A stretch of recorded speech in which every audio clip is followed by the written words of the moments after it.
끝없이 쏟아지는 포토스팟. 휴대폰 한 대로 감당할 수 있겠니?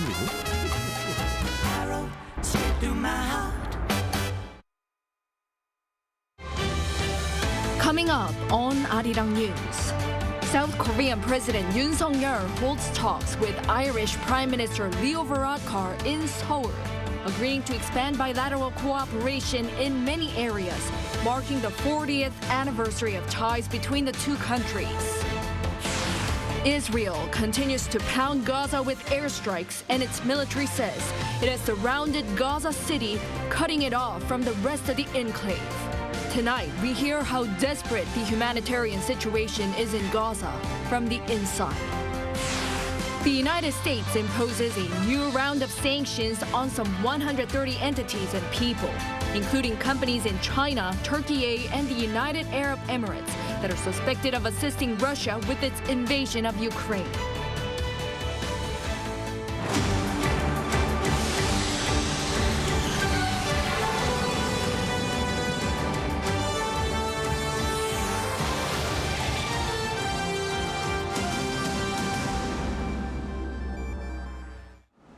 Good evening. It's 9 p.m. here in Seoul. Thank you for joining us on Arirang News. President Yoon and his Irish counterpart Varadkar sat down for a summit as the two promised to extend economic cooperation.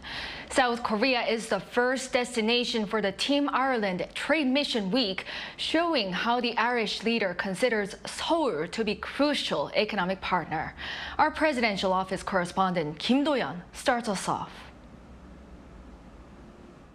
South Korea and Ireland are looking to strengthen economic cooperation. On Friday, President Yoon hosted Irish Prime Minister or Taoiseach Varadkar at the Yongsan presidential office for a bilateral summit. The Irish leader arrived in South Korea on Thursday, the first destination for what's being called the Team Ireland Trade Mission Week. The summit comes with the backdrop of the 40th anniversary since the diplomatic ties were established, and as they consider each other an important partner in key areas including technology, climate change, and people-to-people exchanges.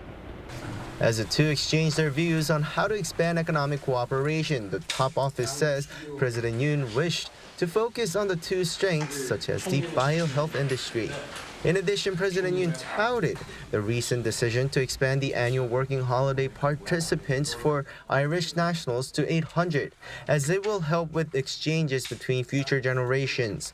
President Yoon also showed gratitude for Irish soldiers fighting for the UN forces during the Korean War. While Ireland was not a member of the UN back then, young soldiers came with the British, the US, and other nations to participate. In fact, the two showed the will to cooperate in terms of future security as well. According to the top office, the Irish Prime Minister showed support for South Korea's efforts to denuclearize North Korea, as the two vowed to continue to support Ukraine. They also shared their views on the ongoing conflict in the Middle East. The security discussions were notable as South Korea is set to be a non-permanent member of the United Nations Security Council for 2 years starting next year, while Ireland recently served in the role in the years 2021 and 2022. And according to the Taoiseach's office, the Irish leader congratulated the president on Korea's election to the United Nations Security Council for the 2024-25 term. He also offered Ireland's assistance given their own recent term on the council. Kim Do-yeon, Arirang News. Before his summit with President Yoon Irish leader Varadkar spoke to our presidential correspondent Oh Soo-young on how the 40-year relations between the two countries can further flourish based on their common values. Here's our exclusive interview with the Irish Prime Minister. Ireland is keenly seeking a greater partnership with South Korea based on their values of freedom and innovation amid complex global challenges. That's according to Irish Prime Minister Varadkar in an interview with Arirang News on Friday. Varadkar's working visit to Seoul marks the first trip by an Irish head of state in the history of their bilateral relations, which stretch back 40 years. The Irish PM highlighted the two republics' shared values, particularly under the Yoon administration, as they collaborate closely in tackling climate change, global insecurity, and threats to democracy. Given the rapidly changing geopolitical dynamics that we're seeing, including the European Union's sort of change of approach to the Indo-Pacific, you've actually updated your Asia-Pacific strategy. So in what ways do you see opportunities and also challenges for both Ireland and South Korea? Well, I think fundamentally the world is changing. The economic and political power is less concentrated in Europe and America and is now more multipolar. Asia being hugely significant politically and economically, much more so than would have been decades ago, but also a more dangerous world. You know, we see what's happening, for example, in the Middle East at the moment, the conflict in Ukraine, other parts of the world where there are potential flashpoints. And that's why I think countries that do very similar values need to work together, and the European Union and Korea have very similar values around free enterprise, around free trade, around democracy and human rights, and we really need to strengthen that relationship, and we're very keen as Ireland to be part of that. Well, you actually visited the demilitarized zone yesterday, which is the border area between South and North Korea. So I'm wondering what was running through your mind at that moment, and also how you're planning to collaborate with South Korea for regional security, especially when it comes to peace on the Korean Peninsula. Well, it was fascinating to visit. In many ways, it's a misnomer, demilitarized zone, because it is, of course, heavily militarized and heavily fortified. And I think one of the best ways that we can work together, Ireland and Korea, is through the United Nations in particular. And even as we speak, Irish and Korean troops are serving together in South Lebanon, which is a very dangerous place at the moment, but have been there helping to keep the peace there. Particularly as President Yoon pushes for global solidarity for peace, development and climate action. Varadkar said he hopes the two republics can also work together to increase multilateral cooperation and institutions as middle power countries. We're relatively small countries, albeit with big economies and a lot of trading influence.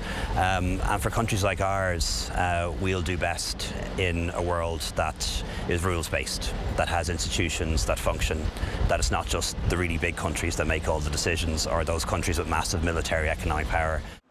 The Irish leader further highlighted new emerging industries, including renewable energy and digital technologies, as key areas of win-win partnership between the two leading IT nations. Well, I think one is certainly energy, and Korea is at the forefront in terms of making that green transition towards renewable energy and battery storage. Some investments by Korean companies happening in Ireland. We have very ambitious plans to increase the amount of renewable energy we produce, and nearly half of all cars now being sold in Ireland are either electric cars or hybrids, and Hyundai and Kai are among the main companies selling cars into Ireland. So I think Noting that he loved Korean dramas and films like Squid Game, Varadkar noted that the two countries will increase people-to-people exchanges for more collaborations in culture and innovation. Korean culture really has grown, I think, around the world, and you know, Ireland wouldn't have been very exposed to it maybe 20 years ago, but now people really are. So it's great to see the country spreading its wings in the way it has. Right, thank you very much for your time, Dr. Varadkar. Thank you. Now, turning to the war between Israel and Hamas. Israel says its forces have surrounded the Gaza Strip's biggest city, but mounting civilian losses leads to calls for action from the international community to minimize civilian deaths. Our Moon-Ae-ryun has the details.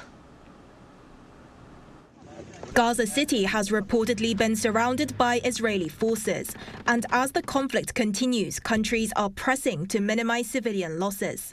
Israeli Prime Minister Benjamin Netanyahu said in a statement that they are advancing at the height of the battle and have made impressive successes. Thousands of strikes in the Gaza Strip since the Hamas attacks on October 7th have led to the deaths of over 9,000 Palestinians. According to officials in the besieged enclave, the strikes in the biggest refugee camp in Jabalia on Thursday have resulted in 195 killed and 120 missing. With the mounting death toll, there are calls to protect civilian lives. U.S. Secretary of State Antony Blinken departed for Israel for the second time in a month to meet with Netanyahu. We will be talking about concrete steps that can and should be taken to minimize harm to men, women, and children in Gaza. And this is something that the United States is committed to. US President Joe Biden also called for a pause in fighting during a campaign speech in Minneapolis. Chile's president met with Biden to say that Israel is violating international law, and the United Arab Emirates said that it was working relentlessly to reach a full humanitarian ceasefire. Meanwhile, on Wednesday and Thursday, non-hostages living in the Gaza Strip with foreign nationalities or dual citizenship began to cross the Rafah crossing into Egypt. There were 15 nationalities on the list of people approved to leave, and among the 344 who crossed the border on Thursday was a family of 5 South Korean nationals. Officials expect some 7,000 more foreign passport holders to leave Gaza over the coming weeks. A Japanese aircraft departed from Tel Aviv for Tokyo on Thursday, bringing 15 South Koreans and 1 foreign national family member, following the offering of 20 seats last month. With this, there are 420 South Korean citizens remaining in Israel. 문혜련, Arirang News. As Israeli ground operation and airstrikes intensify, crisis in Gaza is getting worse by the day. Multiple international humanitarian organizations are making efforts to assist the people inside Gaza, but it's not enough. Our Choi Soo-young heard how desperate the humanitarian situation is in Gaza from the inside. No more food or water. The current situation inside the Gaza Strip is getting worse, devolving into total chaos. Arirang News tried to contact a field manager for the international private humanitarian organization Oxfam operating in Gaza, but it was challenging due to frequent power outage there. There has been no positive change at all. Day after day, the situation is getting worse and worse. We were unable to access drinking water. We were forced to go out after dark to fill water jerrycans for children, managing to collect only 40 liters for over 100 people. Another humanitarian agency, the United Nations Relief and Works Agency, said that nowhere is safe across the Gaza Strip, even their shelters are not shelters anymore. We got the terrible news that 4 of our schools that are used as shelters were damaged in the war, and there's at least 20,000 people who have been sheltering in those 4 schools. We have dozens of people killed and injured.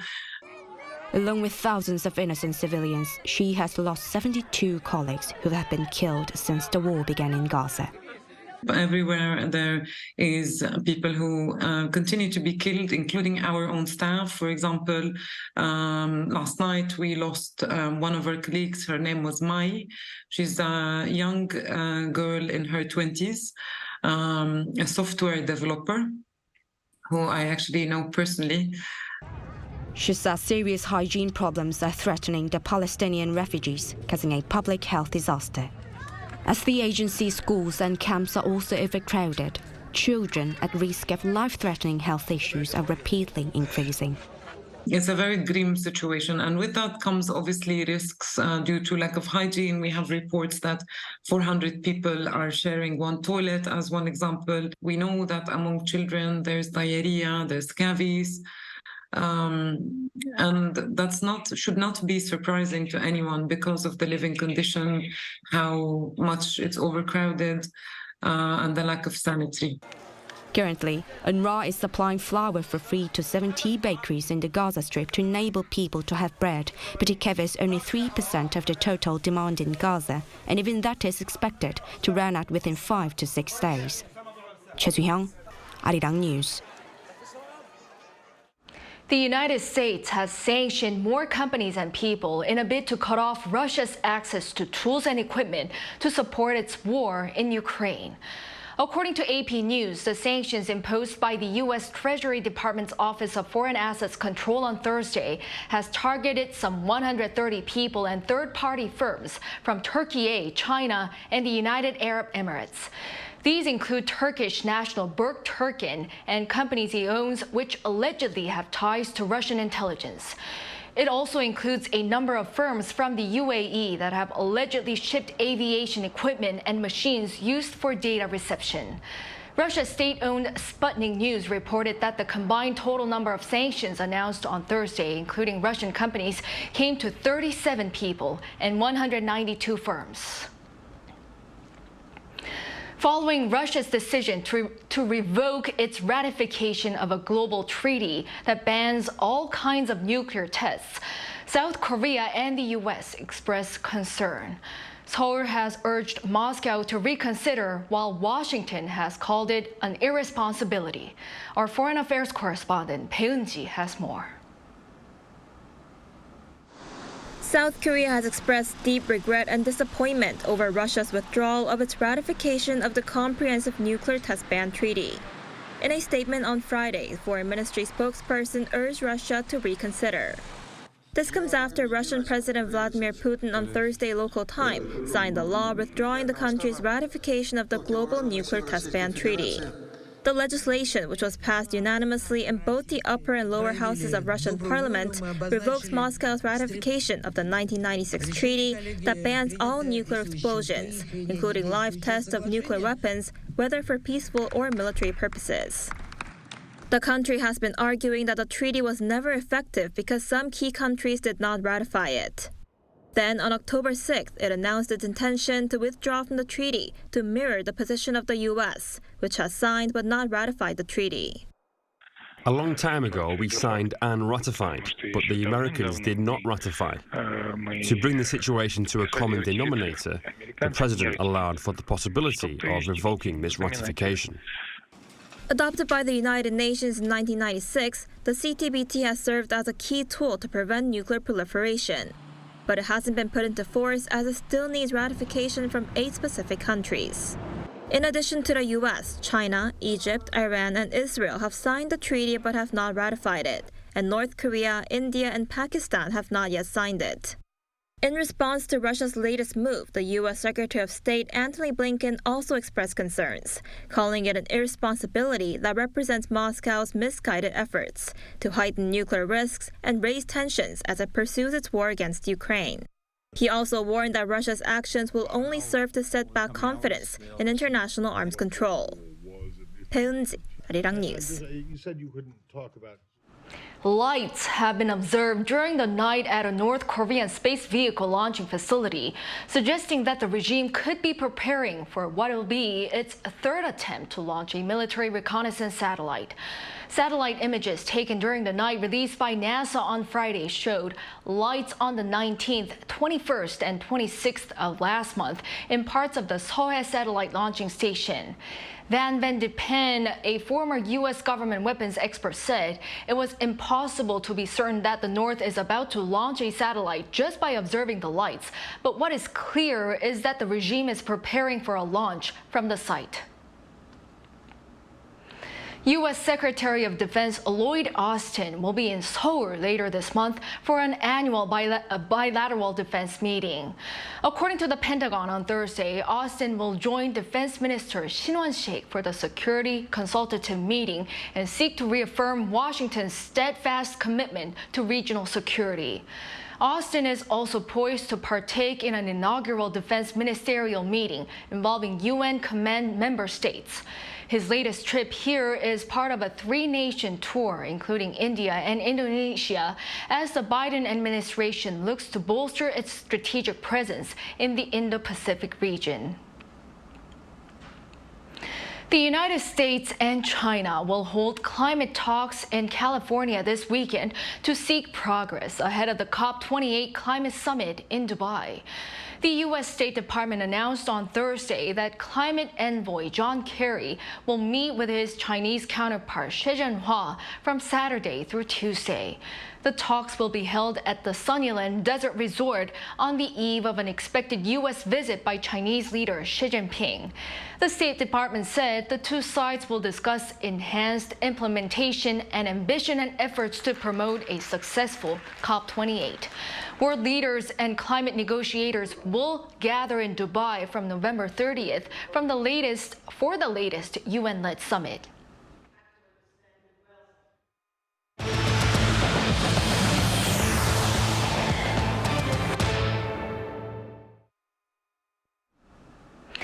President Yoon has pledged to provide tangible support to small businesses, adding that he had witnessed firsthand some of their hardships during recent visits to different sectors. Speaking at an annual event for small businesses in Goyang, Gyeonggi-do Province earlier on this Friday, the president pointed out that the government's budget proposal for next year includes $3 billion for low-interest business loans and pledged to forgive funds that were extended to businesses during the COVID-19 pandemic. South Korea's Presidential Committee of National Cohesion launched a special subcommittee on Friday to encourage immigrants to actively participate in society. The subcommittee, headed by Professor Lee Woo-young of Seoul National University Law School, will work on establishing new immigrant policies by looking into other cases from other countries. It'll also push for measures to prevent discrimination against immigrants. According to the National Cohesion Committee, the number of foreign residents in South Korea is around 2.18 million. The number is expected to exceed 5% of the total population next year. A recent study showed that there is a new trend within K-pop, more English lyrics. With some K-pop artists releasing songs that are entirely in English, our culture correspondent Song Yu-jin took a look into this trend and listened to what fans had to say about it.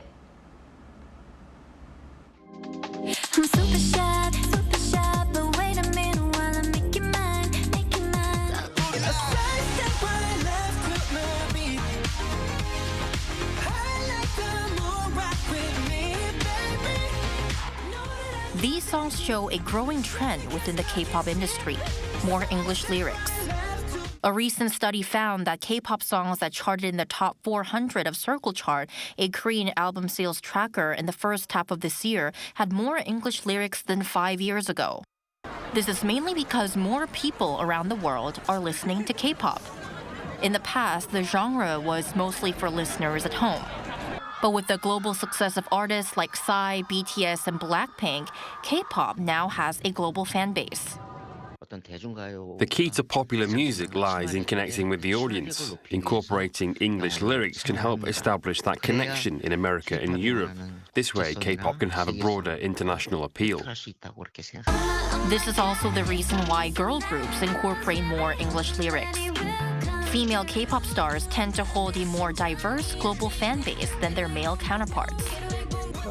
They're using English more to reach a wider audience. The share of English lyrics in girl groups like Blackpink or New Jeans, who are targeting international markets, is higher than that of IVE, focusing on the local audience. What do fans think about this? Some welcome this change, while others raise questions about its necessity. I think it makes it more marketable to the English speakers internationally. So it makes K-pop more known to the other countries besides Korea. And I think most people listen to K-pop so that they can engage with Korean culture. So I think it would be nice to keep the two separate. I don't need to always know what every word means, because I think the difference between solely Western music versus K-pop music is that you get the sense, the tone, the feeling that they're trying to evoke in the song without even having to know what the meaning of the word is. And so with K-pop going global, the role of English lyrics is a subject of both celebration and debate among fans. Song Yu-jin, Arirang News.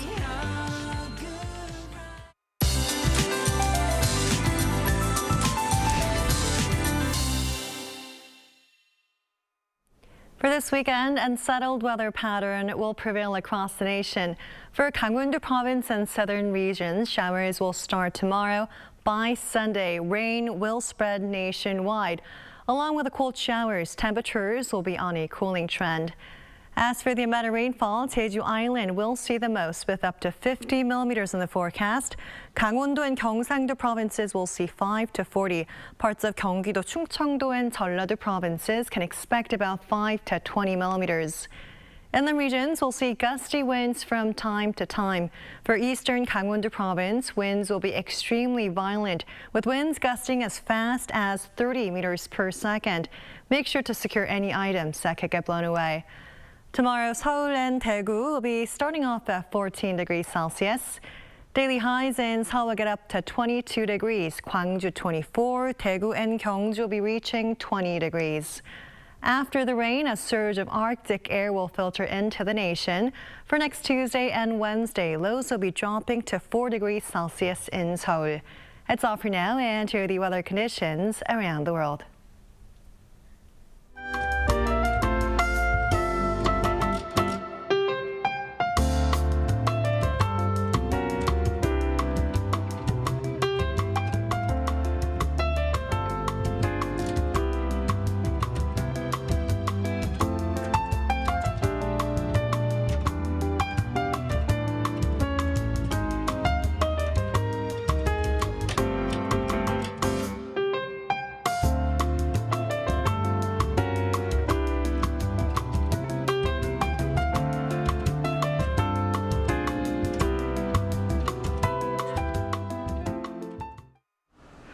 Well, that is all for this Friday night newscast. Thank you for watching. Hope everyone has a great weekend and a good night.